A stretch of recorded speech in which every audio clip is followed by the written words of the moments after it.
on behalf of the Press Club, I'm going to immediately introduce the Minister of Military, Veterans and, of course, Defence. Thank you very much. Thank you very much, Program Director.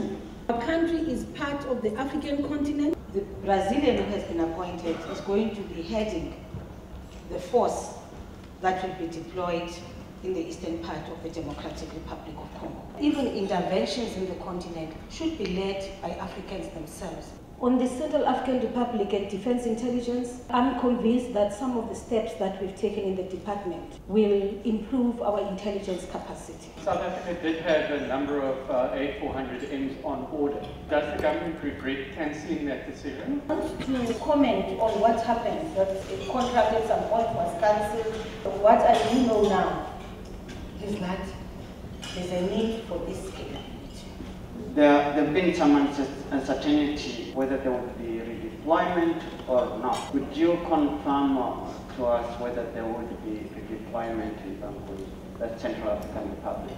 South Africa will not go to Bangui on its own. Whatever challenges that are there in Bangui are challenges that should be dealt with by the region in the first instance of ECAS, but also by the African Union. I believe besides the UN joint deployment in DRC, the SANDF is also busy training soldiers for the new DRC army.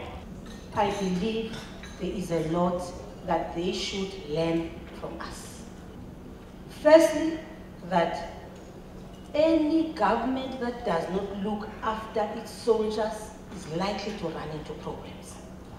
A country that does not look after its soldiers and military veterans really is a shame.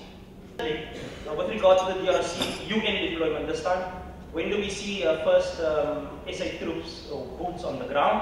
It is also important, and I think this forum should also set the record straight on this matter, that the intervention brigades that we've been talking about has not been deployed to the Democratic Republic of Congo as yet.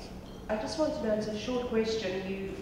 In your speech this morning, you referred to your preference for African-led interventions on the continent. You had parties that were warring, you had the non-statutory forces, you had the statutory forces, but the manner in which we blended and integrated and meshed together, it was very clear to all of us that what defined that process was our national interest. What defined the process was a common purpose of nation building in South Africa.